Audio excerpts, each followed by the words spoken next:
sua Bíblia, porque a sua Bíblia é a palavra de Deus. No Evangelho segundo Mateus, capítulo de número 16, nós estaremos lendo o verso de número 18, que diz assim: da mesma maneira, eu te digo que tu és Pedro, e sobre essa pedra edificarei a minha igreja, e as portas do Hades não prevalecerão contra ela. Uma das coisas mais preciosas que nós temos, uma das coisas mais poderosas que nós temos, é exatamente o nosso nome. Você tem um nome, a sua família tem um nome, e Deus te conhecia antes mesmo que você nascesse. Deus já te chamava pelo teu nome. O nome é a nossa identidade. Eu aprendi desde muito pequeno que quando alguém perde o seu nome, perdeu uma das coisas mais preciosas da sua vida. Construir um nome ou ter uma identidade é algo muito poderoso. Mas depois reconstruir novamente esse nome, às vezes se leva um longo tempo. Jesus se aproxima de um dos seus discípulos e tem uma conversa. Jesus pergunta: o que as pessoas dizem ao meu respeito? Jesus estava falando de identidade. O que as pessoas pensam a respeito de mim, o que elas dizem que eu sou. E logo em seguida Jesus fala para Pedro: tu és Pedro, que significa rocha, e sobre essa pedra, sobre aquilo que Pedro acabara de falar, Jesus faz uma mistura muito bacana. Ele diz assim: sobre essa pedra eu vou edificar a minha igreja. Não é necessariamente sobre Pedro, mas aquilo que saíra da boca de Pedro. Quando nós conhecemos a identidade de uma pessoa, nós sabemos o que é que vai sair da boca dela. Quando nós ouvimos a respeito de alguém, imediatamente nós pensamos sobre aquela pessoa, fala-se o nome, imediatamente nós lembramos quem é aquela pessoa, o que ela faz de bom ou o que ela faz de errado. E por isso Jesus, ele afirma, ele aponta para Pedro, que não se chamava Pedro, se chamava Simão, e Jesus diz assim: tu és Pedro. Eu gostaria que você entendesse uma coisa, querido. Jesus, ele nasceu de forma sem igual, ele viveu de forma sem igual, e os seus ensinamentos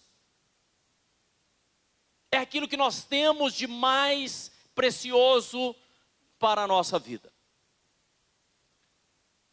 Acontece que nós temos o inimigo das nossas almas, e o próprio Senhor ensina através da sua palavra, que o inimigo tenta destruir aquilo que nós temos de precioso, que é a nossa identidade.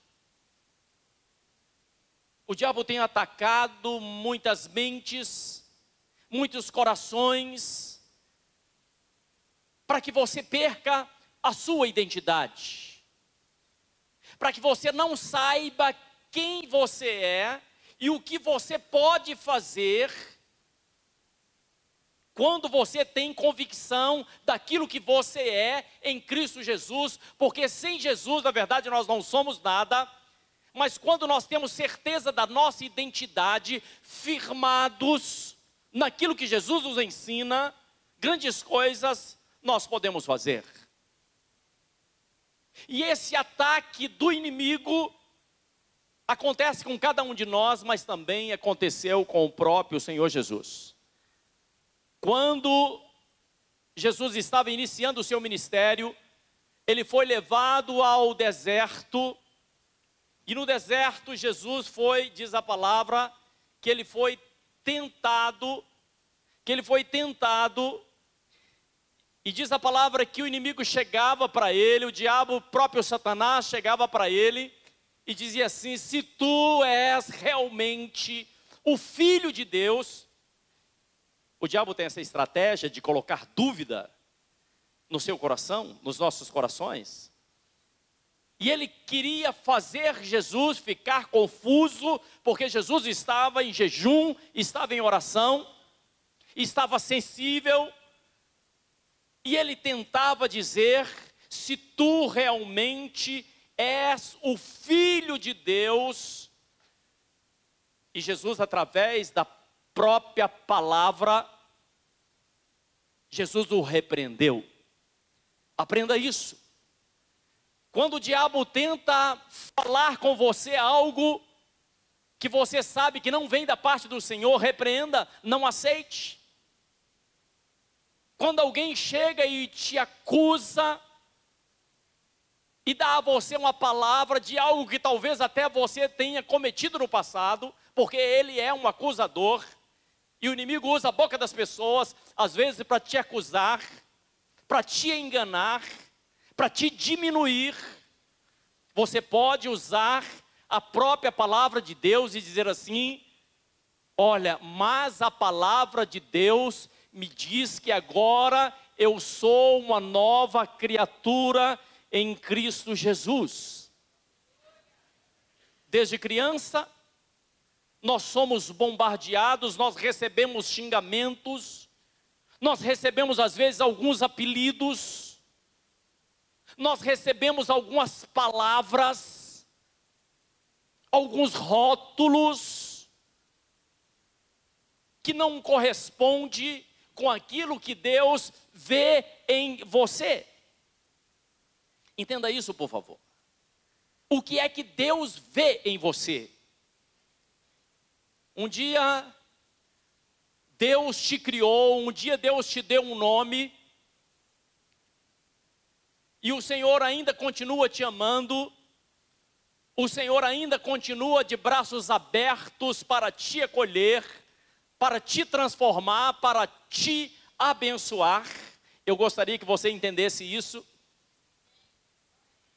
Por isso, talvez você diga que a sua família seja a família dos mentirosos, ou a família daqueles que fizeram muitas coisas erradas, ou a família violenta. Mas não foi para isso que Deus te criou. Não é esse o propósito que Deus tem para com você. E Deus quer mudar o nome da sua família através da sua vida. Eu não sei se foi claro no que eu disse. Eu não sei se você abre o seu coração, se você dispõe a ser um instrumento, a ser um canal nas mãos do Senhor, a mudar uma geração inteira através daquilo que Deus tem para fazer com você. O caderno de Isaías, capítulo de número 43, verso de número 1, tem uma palavra muito poderosa, eu gostaria que você ouvisse. Diz assim: mas agora assim diz Yahvé, que te criou, ó Jacó, e que te deu forma, ó Israel. Preste atenção. Diz aqui: ele te criou, ó Jacó.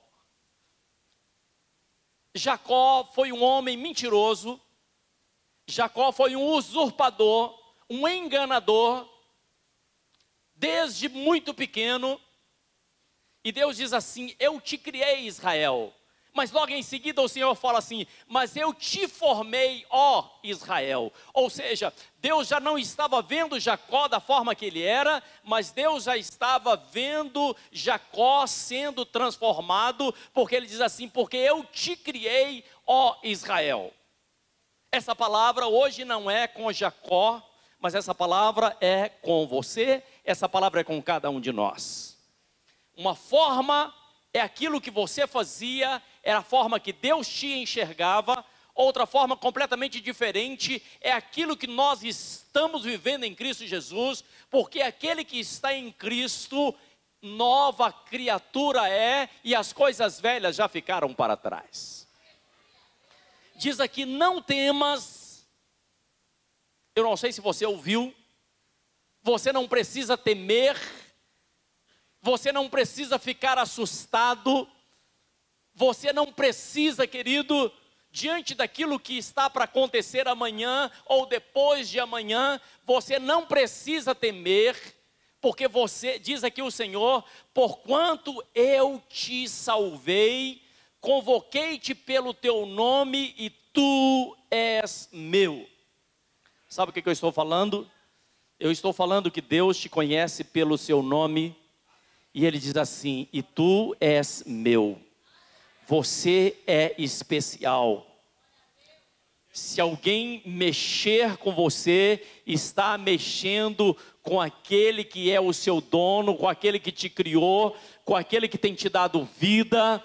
Portanto, não mexa com um filho de Deus. Eu não sei se vocês estão ouvindo o que eu estou dizendo, mas muitas pessoas às vezes tem um entendimento equivocado.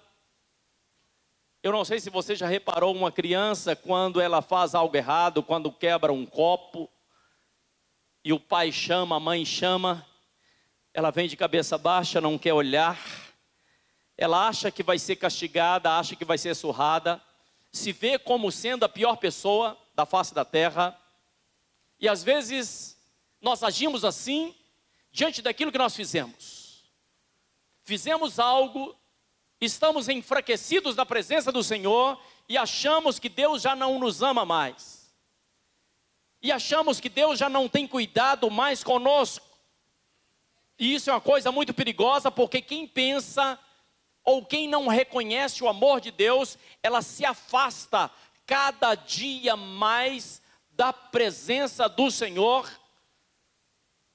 E isso, na verdade, é uma grande mentira, é uma tentativa de você perder a sua identidade, porque você, ainda que você tenha cometido coisas erradas, ainda que você tenha andado distante dos caminhos do Senhor, Deus continua te amando, Deus continua ligado em você, porque você é uma pessoa preciosa na presença dEle. O povo de Israel, durante 40 anos, ou melhor, durante 400 anos, foram feitos escravos lá no Egito. Como escravos, eles não sonhavam, porque um escravo não sonha. Como escravos, eles não tinham identidade. Alguns nem sabiam que eles eram um povo judeu, que eles faziam parte de uma nação, e uma nação escolhida pelo Senhor. E durante 400 anos eles aprenderam, eles viveram, eles se imaginavam, e a identidade deles era uma identidade de escravo.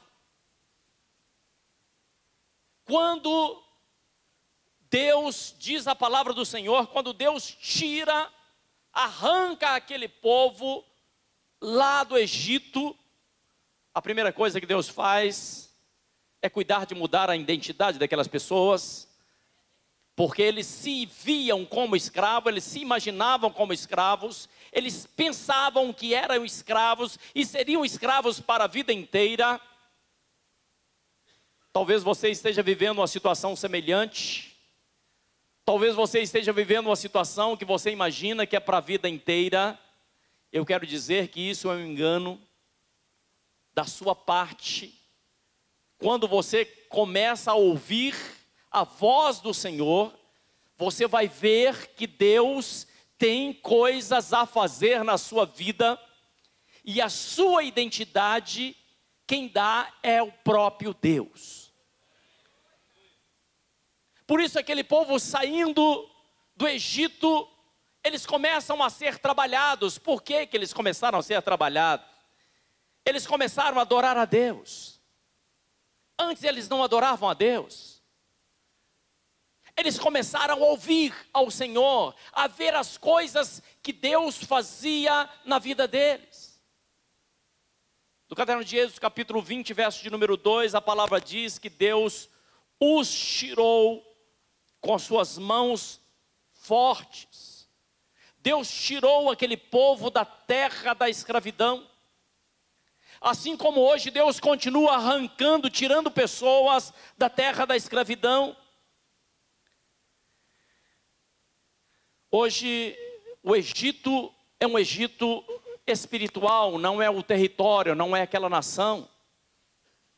É um Egito espiritual, onde as pessoas que foram humilhadas, que foram colocadas de lado, que foram abusadas, que foram condenadas, elas vão sair, elas precisam sair, porque ninguém nasceu para ser escravo. Na saída do Egito, Deus deu uma ordem, quando eles estavam saindo do Egito, Deus deu uma ordem para que eles matassem um cordeiro, sacrificassem um cordeiro, que pegasse o sangue daquele cordeiro e ungisse os umbrais das casas onde eles moravam. Esse era um sinal de que eles estavam sendo libertos, eles estavam sendo mudados, eles eram escolhidos pelo Senhor. Um dia João Batista encontra com o Senhor Jesus, e João Batista aponta o dedo e diz assim: esse é o Cordeiro de Deus, aquele que tira o pecado do mundo. De fato, Jesus foi à cruz, Jesus derramou o seu sangue, por mim e por você, pelos nossos pecados.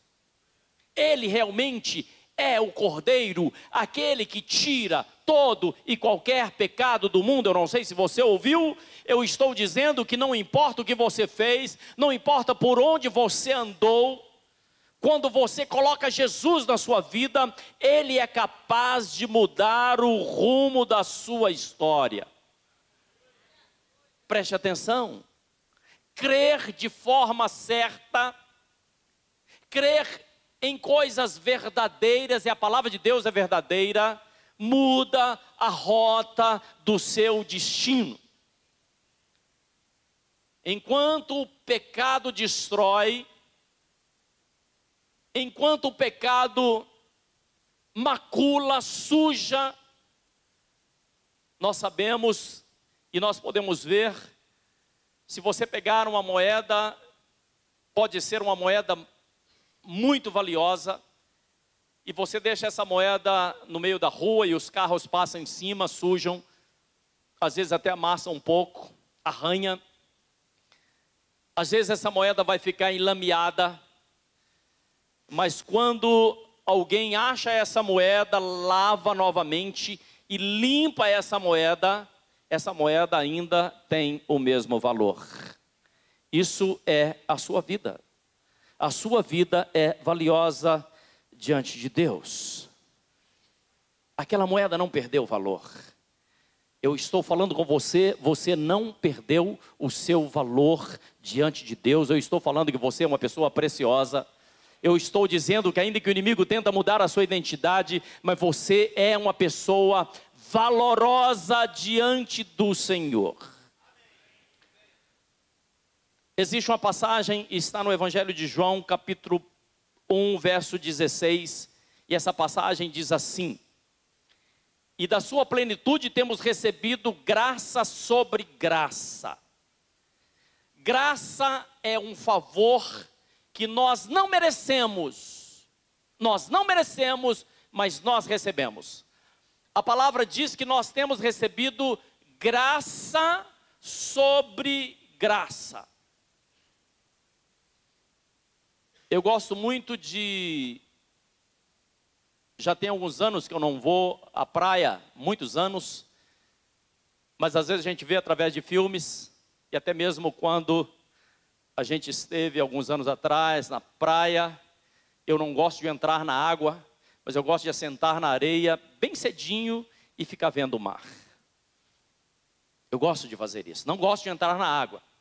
Não significa que eu não gosto de tomar banho, eu não gosto de entrar no mar, mas eu gosto de ficar sentado na areia, olhando as ondas que vêm e batem, e outra vem logo em seguida e torna a bater, e vem outra onda logo em seguida, e isso tem acontecido há milhões de anos, e ainda vai continuar acontecendo enquanto houver mar e enquanto houver terra.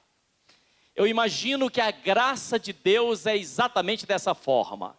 É como a onda que vem e bate no nosso coração, e vem outra logo em seguida e bate novamente no nosso coração.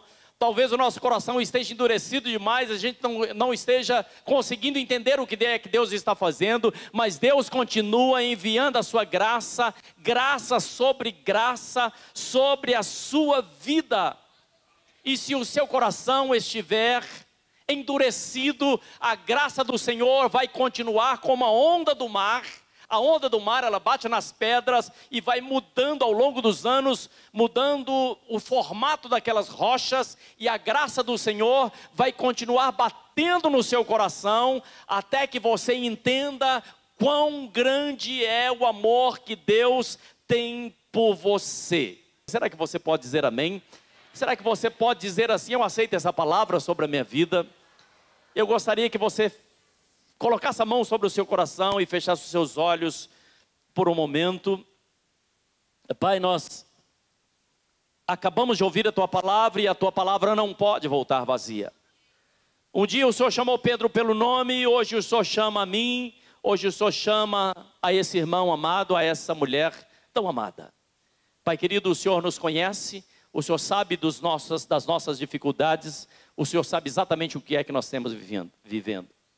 Pai, abençoa, guarda, restaura-nos a nossa identidade. É o que nós pedimos e agradecemos no nome santo de Jesus. Eu não sei se você pode dar um amém bem gostoso. Será que você pode dar um forte aplauso a Jesus?